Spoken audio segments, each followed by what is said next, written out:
All right, welcome guys. So we agenda for not March, April. So topics. We have 9 candidates. I think it's time that we discuss the voting process. Christina came up with a nice little service called Poll Unit, and I already went ahead and configured poll or an election. And it contains all of the candidates. And I'm thinking that what we should allow voters to do is to give them 5 votes that they can cast on the candidates. And the reason I'm thinking 5 is better than 1 is to prevent that, for example, everyone votes for Christina and then she's only steering committee member. But we want to have at most 5, ideally 5 exactly, but not just 1 or 2. Then I can be the dictator and choose my. Yes, that will be the upshot of it, of course. But I don't think that's a good idea. So I'm thinking 5 votes per person, and then they can cast a maximum of 3 of those 5 votes on a single candidate. So it's not mandatory to cast your votes across the board. That's up for debate. I'm not sure what's the best way. We could also choose to require everyone to cast their votes at most to one person at the most. So 1 vote per person instead of a maximum of 3. What do you guys think? Do you think that makes sense, or maybe we need to think about it? No, I think the option that you have 5 votes and you can divide them amongst others with a maximum of 3 makes the most sense to me. All right, Christina, do you think that makes sense? And Mohammed? I think so. Yeah, I think it makes sense like that. I would rather have that just 1 vote. How did you configure it now? You just wanted 1 vote per candidate. And No, I mean, I get it. I mean not. Okay. No worries. I think you're gonna get a lot of votes anyway. So, but Well, thank you for the trust. no worries. So how is it configured now? Because I see we have those 3 stars. So let me walk you through it. So let's go to the admin link, and then we can edit the poll. So here there's the title, the location, some description, a preview, and we can configure this to be a table or a list. And to me, list made most sense. I'm not even sure how to interpret. Maybe others do.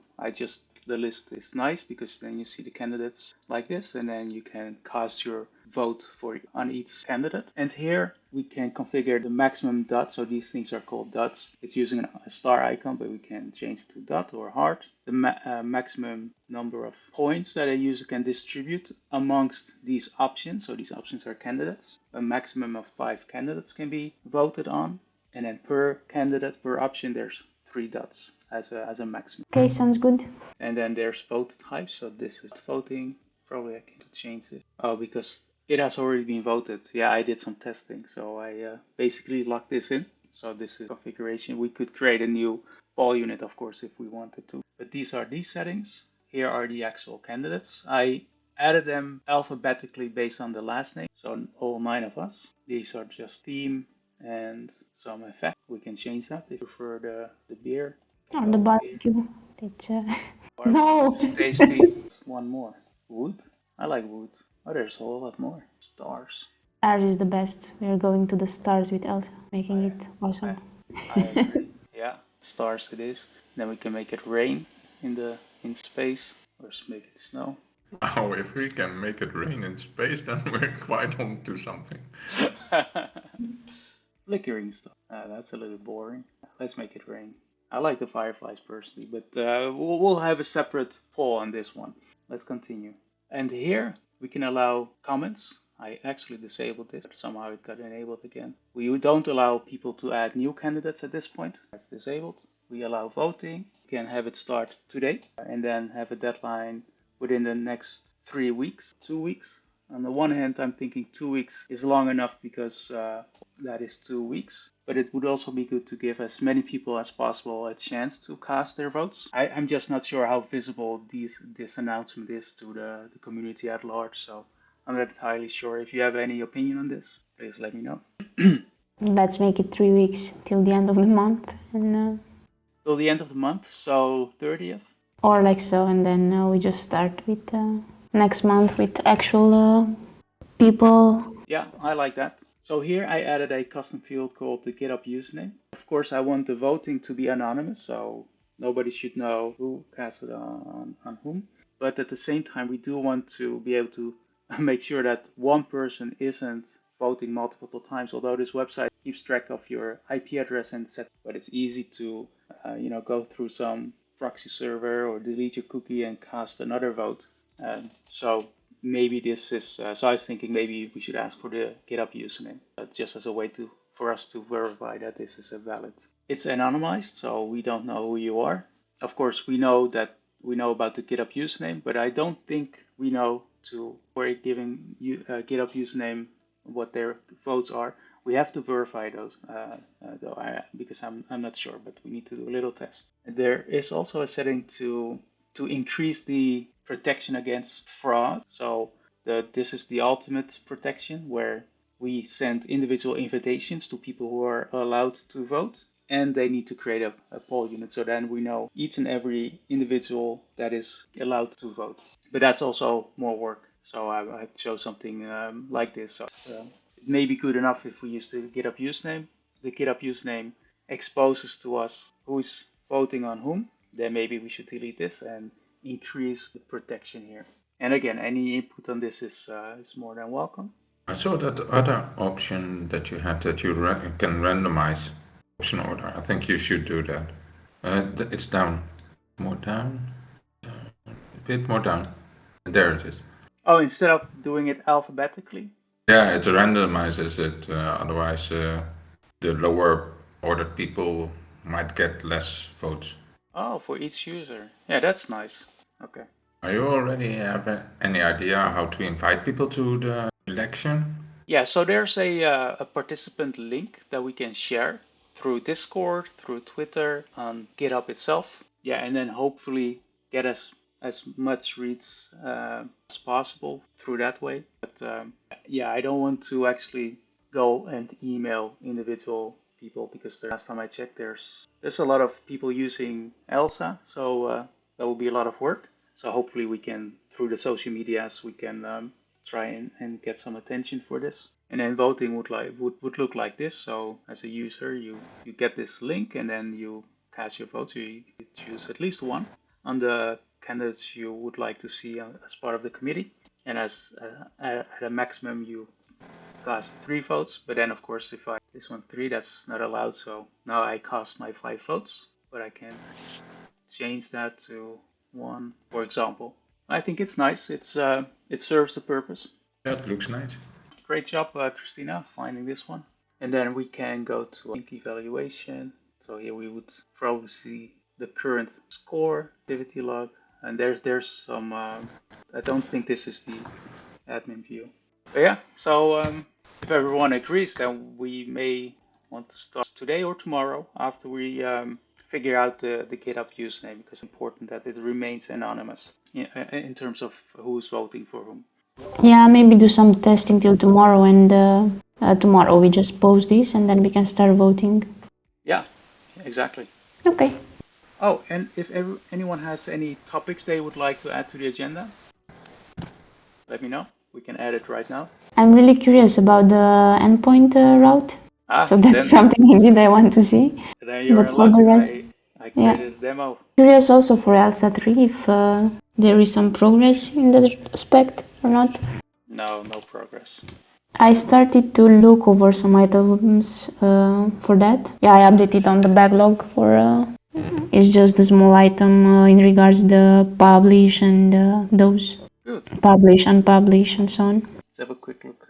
But I was wondering, when you put an item in progress, can you also assign it like to a person, or just you have, because I dragged the dashboard in progress, but you cannot actually see who's working on that.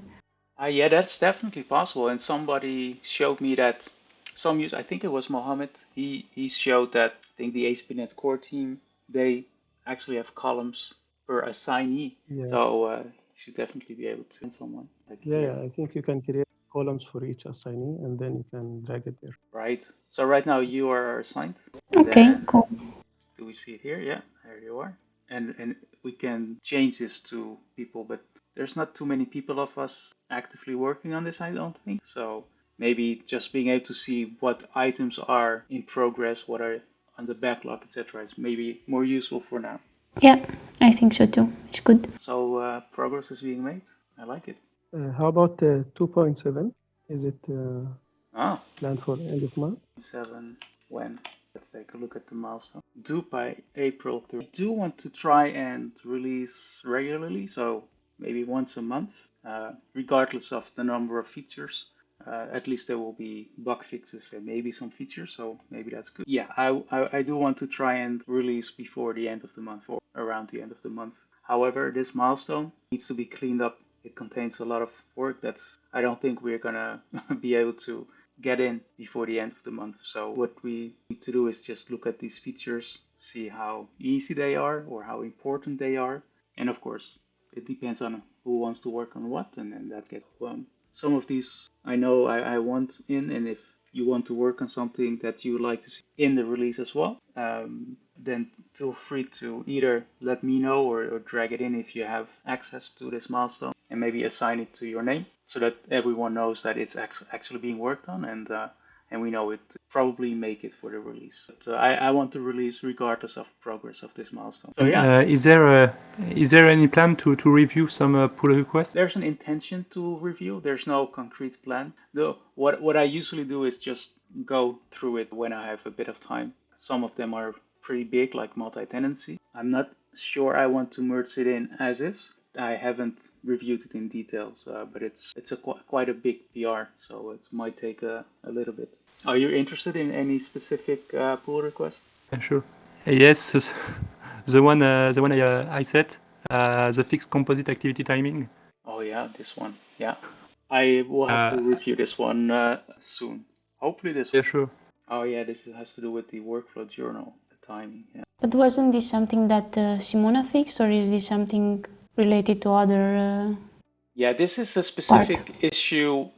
It's specific to composite activities. So Simona fixed the other issue to do with timing of activities and the time it takes. But this has to do with composite activities executing. They are display an unintuitive amount of time. And correct me if I'm wrong, Jeremy, but my understanding is that it should display the total amount of time it executes. So let's say the composite activity contains a bunch of child activities, maybe a timer, and this timer maybe ticks or waits 1 minute. Then the total execution time of this composite activity would be, let's say, a minute and a few seconds. Then that's the time you would expect to see in the workflow journal and Yes, in the little pop-up.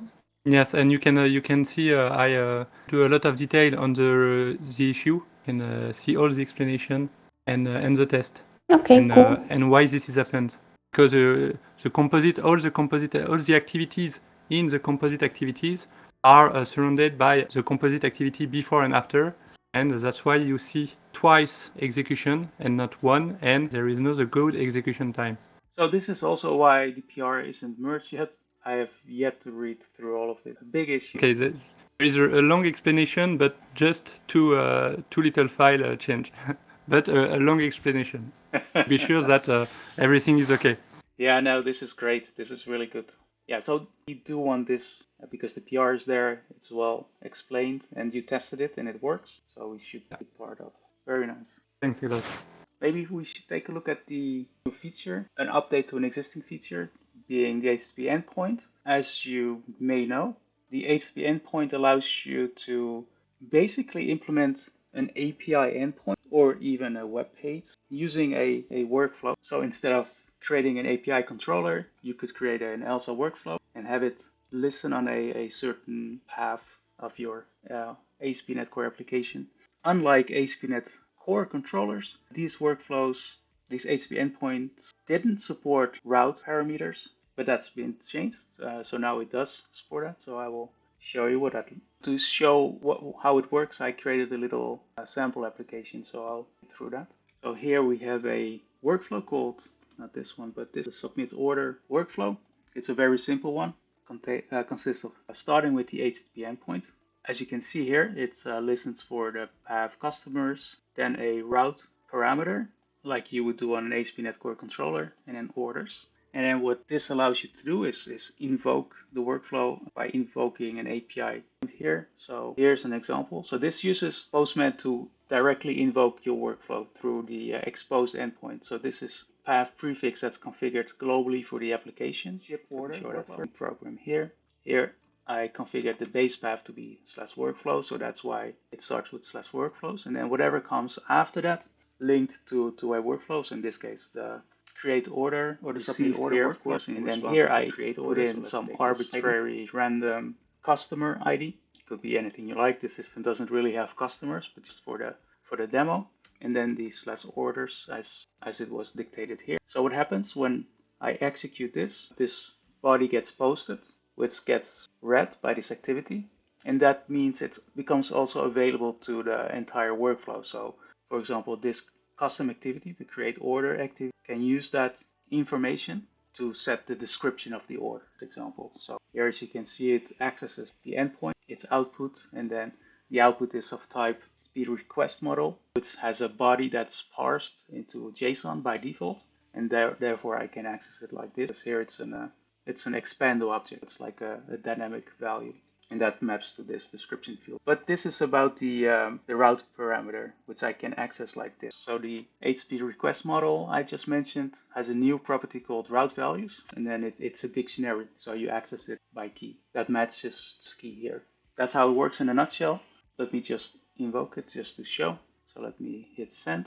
And as you can see, it created a new order. The number has incremented. That's just some sample logic I implemented as part of this project. And then the next step will be to ship the order. So here you can see shipped is false. The ship date is it inherits from, and this is actually a segue I forgot to mention here, but I also wanted to show workflow context providers just to see how that works in practice. Let's go take a look at that. So first off, what are context providers? Let's say you have a workflow. In this case, we are talking about orders, and now we want to ship this order. But in order to update the status of this order, we would have to load in the order into the workflow memory, if you will. Then the workflow can make changes to this object, and then you would have to save it back to the database. That could work. You could have a get order activity and then a save order activity, but it would also mean that you would have these explicit steps in your workflow. So let's say we have a ship order workflow. Here we have another endpoint to invoke the workflow, and then imagine this would be load order.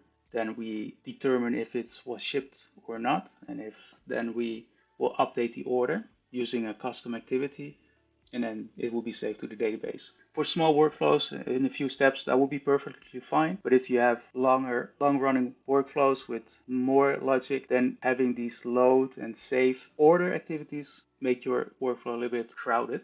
If you have a workflow where you have to regularly load instances of your domain model and you want to save them, then a context provider might be a good solution for you. So I want to show how that works. So in this scenario, and it exposes this endpoint, so it's orders taking advantage of parameters, and then a ship command, and that looks like this. So the ship order accepts the order ID, which and then here we paste it in, and we don't accept a body. Let's remove that. Now let me send this one. And now, as you can see, it updated the order, shipped is set to true and set to a date. So let's walk through this workflow to see how that works. This one we just took a look at, and then this is important when you work with workflow context. The workflow needs to be associated with some context ID. And a context ID, it's a very general term. It should store a unique identifier that maps to some identity of your domain model. So in this case, we are talking about an order. So this needs to be set to your order ID. What does this look like? Here it's getting the order ID from the route values from the HTTP and associating that with the context ID of the workflow. And this context ID is then used by a thing called a workflow context provider. And that's just a class you can implement in your application. And Elsa will automatically invoke that at the right time. Before it executes a workflow, it will invoke your provider, load in your object depending on your logic. So if you load the order from the database, that's what will be done. It will be available in a variable called workflow context. So this workflow context, as you can see in the tooltip, is of type order. the workflow context is an order object that was loaded through this provider. So you can see all of its other properties like description, ID, etc. And here we are taking advantage of that by checking if this order was shipped already or not. We update the order using a JavaScript activity. So here we are again using the workflow context, which is an order. We set ship to true. We set the shipped date. And we don't need to explicitly save this order back to the database because that's handled for us by a custom workflow context provider, which we'll take a look at next. Here we have the order context provider. And what is a refresher? That's actually a base class that implements two interfaces. One that allows you to load data from your database and another interface to save data back to your database. If your workflow needs it, many workflows maybe only need to load in data. That's then useful to your workflow, but never need to make any updates. So in that case, you would just implement, I think, workflow context loader, and then there's also workflow context saver or something like that. Yeah, so I was referring to this interface. I load workflow context and I save workflow context, and this is a helpful base class that takes care of some plumbing. But from your point of view, from the application point of view, you just implement load, and here I inject just an entity framework database context. I get in a context ID, and this context ID, this one, is what is provided by this activity here. So this activity associates the workflow instance with, in this case, the order ID. And as soon as this happens, the engine will invoke this workflow provider. So at this point, when this HttpEndpoint executes, there's no workflow context. So the order has not yet been loaded. After this activity executed, the order will have been loaded into memory. So this if activity can then take advantage of that. And save async is called after a burst of execution or after every activity, depending on a setting that you can control here. It's called fidelity, which I don't think is the correct term, but that's what it's called right now. Might be changed once my English improves.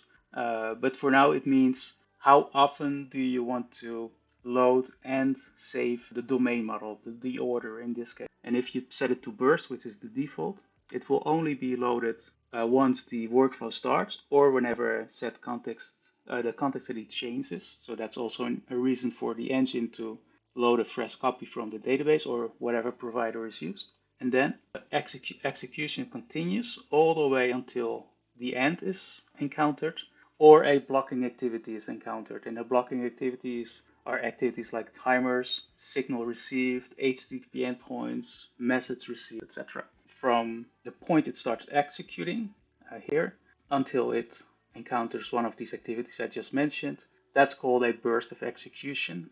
So that means as it progresses through a workflow, it will not invoke your workflow context provider at every step of the way. It will not do that unless you change the to activity. And then it will, now at every step, it will make a call to load async. And then once an activity executed, it will then call save async. So depending on your scenario, this may be useful or maybe not. So it depends on how important it is that state is freshly loaded and also persisted into the database. Any questions about that? Yeah, I had a question. I see you have this order context provider. I can imagine that you can have multiple providers or context providers in your application. How do you tie a specific workflow to a specific context provider? That's a great question I forgot to show. So here in the settings of the workflow, there's a type that you specify. So you specify the context type and not the provider in Elsa 2. And in this way, if you can only have one provider. If you would have multiple providers for the same domain model, it would pick the first one. And that's not very deterministic, of course. And I think that's a design error. What I should have done is allow you to provide the provider type here so that you can potentially have multiple providers associated with a one or multiple workflows, which then can contain different kinds of logic. Because right now I'm just returning the order object directly. Sometimes maybe you want to provide a different shape of your model with additional data from other sources potentially. And this may be specific to a certain set of workflows or maybe one workflow, and then other workflows may need similar data, but in a slightly different shape. So in Elsa 3, you will have multiple contexts. Actually, I will show that. But in Elsa 2, that's how it works. So you specify the domain model here, the assembly name, and that's how you associate a provider with the workflow. In Elsa 3, it's going to be a bit different, you said. Could you have multiple workflow or multiple providers for a single workflow? I'm so glad you asked. Let me show you. So here I have an Elsa 3 workflow definition defined in code. And I have two contexts for this workflow. One is called the document context and a customer context. So here you can have multiple contexts for your workflow. And here, instead of the workflow being bound to a domain model, you actually create a workflow context and you get to specify what provider you want to use for a given model. So here I'm using a document provider for a document, here a customer provider for a customer, but I could also have, I don't know, a document provided too, for example, if that made sense in my use case. That's more flexible. And also the fact that you can provide more context to a workflow, that increases the flexibility even more. In this API, you can then directly access your context like this. The context will be available through this workflow, so it will not be loaded on demand as you invoke get. It will already have loaded. And the way it works in Elsa through middleware. So in Elsa 2, the workflow context is baked in. It's part of the core library. But here in Elsa 3, it's an optional module. So if you never need to use workflow context, it's not even there.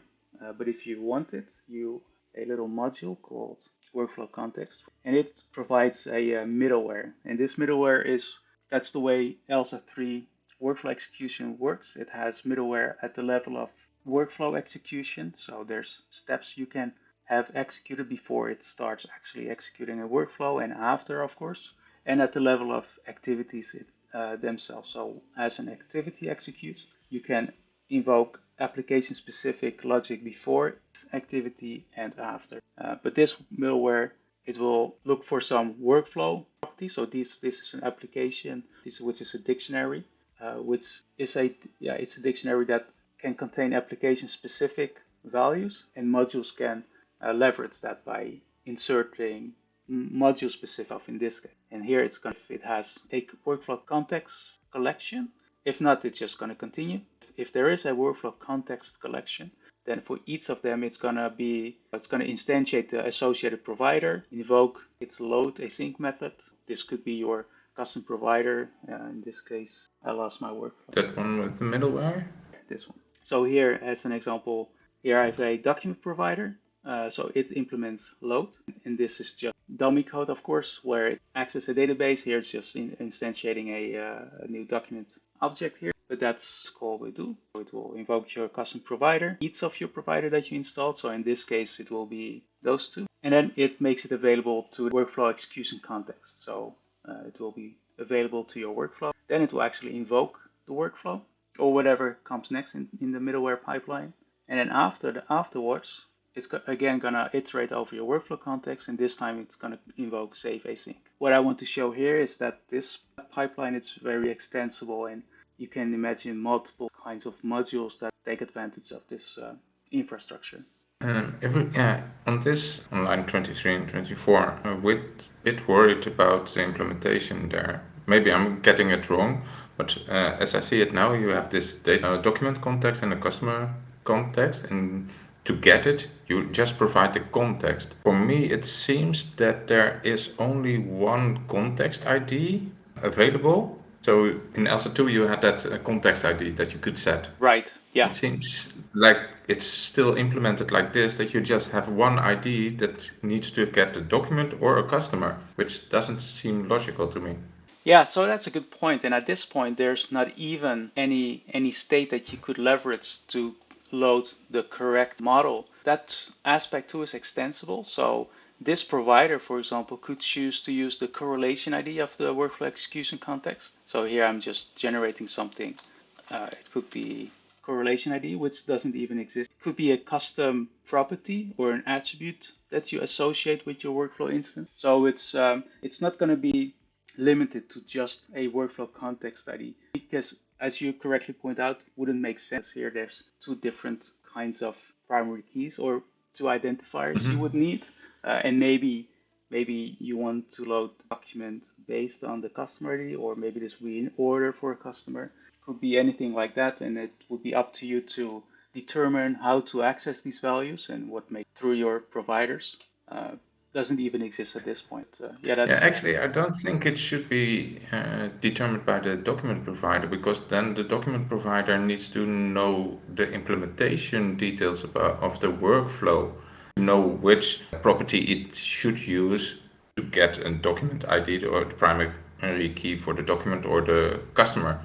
I think it should be provided in that get function. Interesting. So you're proposing maybe there should be an argument to be provided here. Yeah, exactly. Yeah. And that could come from workflow input, could come from a previous activity or whatever. Yeah, that's a nice one as well. At least have that option. Yeah, I think it makes it more flexible, and the providers can be used more generic. Yeah, maybe if we are going to deal with multiple providers, then maybe we have to have an explicit activity to load the items from the provider. That way it's more clear which item from which provider we are getting. Because with one context and one provider, that is straightforward. But here, for example, we need to decide when we want to load the document, when you want to load the customer. So for me, it feels that an explicit activity will be more logical. Yeah, so you can always, of course, have a custom activity that loads whatever you need to be loaded, make it available to the workflow through output. The point of having these context providers is so that it happens automatically before and after each activity. That's the frequency you want, or for every burst of execution. So maybe if you want to load those things explicitly at one point, then maybe context provider isn't that useful in that scenario, because you would already be able to do so.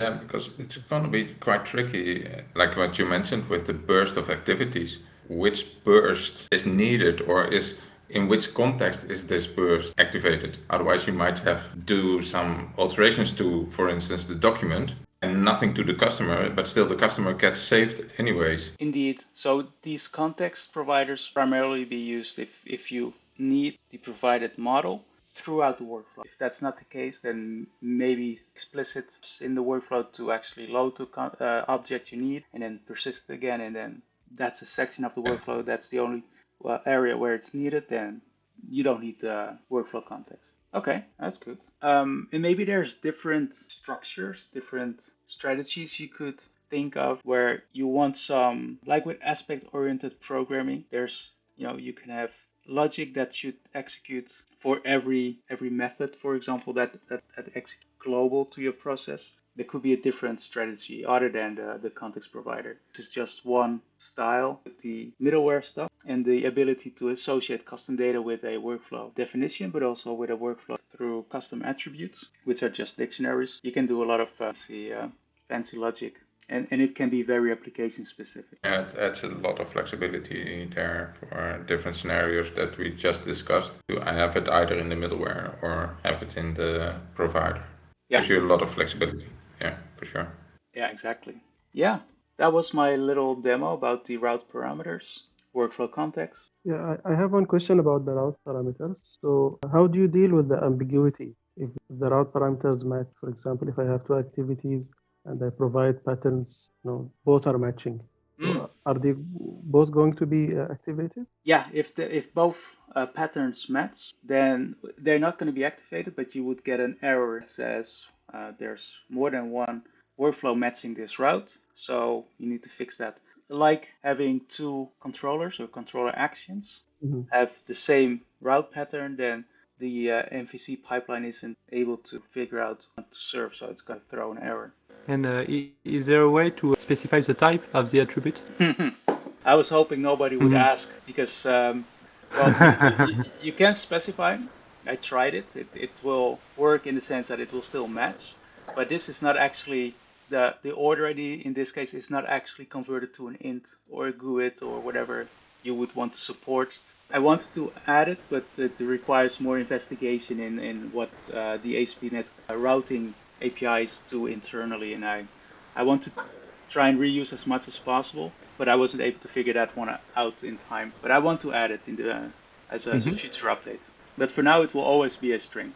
Yes. Okay. Great. I just want to show the pull request. I added some notes. Here I'm stating route constraints aren't yet implemented, so it will always be of type. But it would be a nice enhancement to have for sure. All right, so looks like we're done just in time. Then, so as about the voting process, let's do some testing, and then maybe we can start inviting the audience for voting tomorrow, hopefully. Sounds good. All right. Well, that's we'll just do a bit of testing, primarily concerned about the GitHub username and the anonymity of the process. We'll see what we can do. All right. Unless there's anything else, then I say good night, everyone, and thank you for joining. And then we'll see you next week. Okay, Thank you. thanks. Okay, Bye. thank you. Thanks, Bye. guys. Bye.